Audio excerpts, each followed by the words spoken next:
তোরে তো জলে কা আছে না নাই? জলে কোথায়? তুমি যে নিজেকে বলতেছো আল্লাহ তোমার ভালো জানে দেখে দিছে, এটা তো কোরআন হাদিসের সাথে মিলে না। সম্পদ তো আল্লাহ ভালো জানে, তাদেরকে দেয় না। কি কর সন্দেহ আছে? কে সম্পদশালীরা খুশি হবে না আমার কথায়? কারণ সম্পদ বিপদের কারণ, এটা সব জায়গায় নিষেধ করা হয়েছে। ইয়াউমা লা ইয়ানফাউ মালুন ওয়ালা বানুন, সম্পদ কিয়ামতের ময়দানে কাজে আসবে না, এটা আল্লাহ বলছেন। তো সম্পদশালী হয়েও যারা নিজেরা অহংকার করে না, গর্ব প্রকাশ করে না, এরাই শুধু ভালো মানুষ। তো এরকম মানুষের সংখ্যা কি বেশি না কম? খুবই কম। সম্পদ আছে, সামর্থ্য আছে, কিন্তু অহংকার কম, দেমাগ দেখায় না, বাহাদুরি করে না, সবার হয়ে কর্তৃত্ব করে না, নেতৃত্ব চায় না, এরকম নিরহংকার মানুষ খুব কমই আছে। আজকাল টাকা পয়সা হইলেই টাকার গরমে মাথা গরম হয়ে যায়, কি বলে ঠিক না? সম্পদ হইলে সম্পদের গরমে খালি বাউন্ডারি দেওয়া শুরু করে, কার রাস্তা আটকাবে, কার পথ আটকাবে, কার উপরে জুলুম করবে, এই চিন্তা থাকে, ঠিক না? এগুলো সম্পদশালী মানুষের জন্য ভালো দিক না। সম্পদশালী মানুষ হলো উদার, দাতা। এক নম্বর উদাহরণ হচ্ছে সম্পদশালী মানুষের সম্পদ মানুষের জন্য উন্মুক্ত থাকবে। বলতে পারতেন না, কারণ চিন্তা করেন আমার বাড়ি বুঝি আরেকজনে দিয়ে দেবো আমি। এই উদাহরণ এই উপমহাদেশে আউলিয়া কেরাম প্রতিষ্ঠিত করেছেন। তারা যেখানেই গিয়েছেন একটা খানকা করেছেন, একটা লঙ্গরখানা করেছেন। তাদের খানকায় শুধু তারা থাকতেন, এখানে গরিব মানুষ আশ্রয় পেত, থাকার জায়গা ছিল।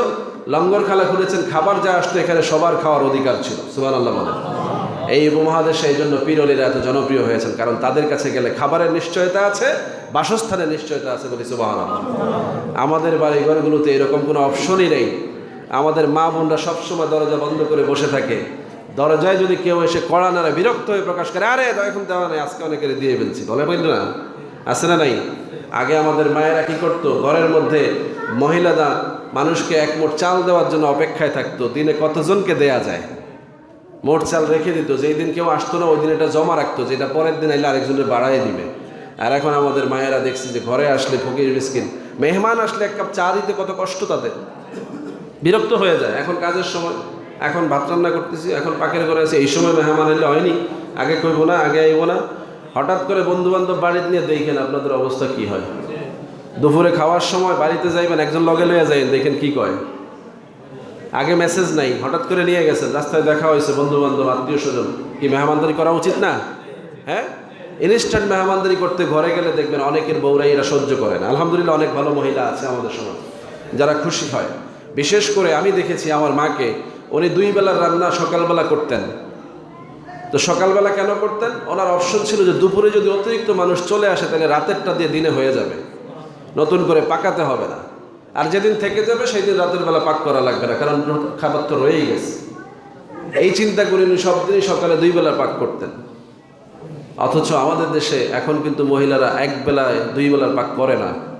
তারা চিন্তা করে এই বেলাটা খাইয়া আবার পরের বেলা গ্যাস আছে, পরের বেলা পাক করবো। মেহমান দুপুরে আইসা বলে তারা বিরক্ত হয়ে যায়, কারণ এখন পাকাইতে গেলে সময়ও নাই, মেহমানেরও কোনো সুযোগ নাই। এই জন্য হোটেলগুলো দামি হয়েছে, খাবারের দোকানগুলো জমজমাট হয়েছে, পয়সা দিয়ে কিনে এখন মেহমানদারি করা লাগে। অথচ নবীরা 3 দিন 7 দিন 11 দিন অপেক্ষা করেছেন বাড়ির দরজার মধ্যে, একজন মেহমান পাইলে ঘরে খেতে গিয়েছেন। সুবহানাল্লাহ। এই সুন্নতগুলো আমাদের থেকে হারিয়ে যাওয়ার কারণে সমাজে আজকে অসঙ্গতি দেখা দিয়েছে, নানা ধরনের ব্যত্যয় ঘটছে। আল্লাহ যেন আমাদেরকে দারিদ্রতা এবং ক্ষুধার ভয়ে নীতি বিসর্জন দেওয়ার হাত থেকে হেফাজত করেন, সকলে বলে আমিন। এবং অহংকার গর্ব থেকে যেন বেঁচে থাকার তৌফিক দান করেন, সকলে বলে আমিন। ওয়া মা আলাইনা ইল্লাল বালাগ। আসসালামু আলাইকুম ওয়া রাহমাতুল্লাহ। যারা কাবুল জুমা আদায় করি নাই, 4 রাকাত সুন্নাত পড়ে নেবেন ইনশাআল্লাহ।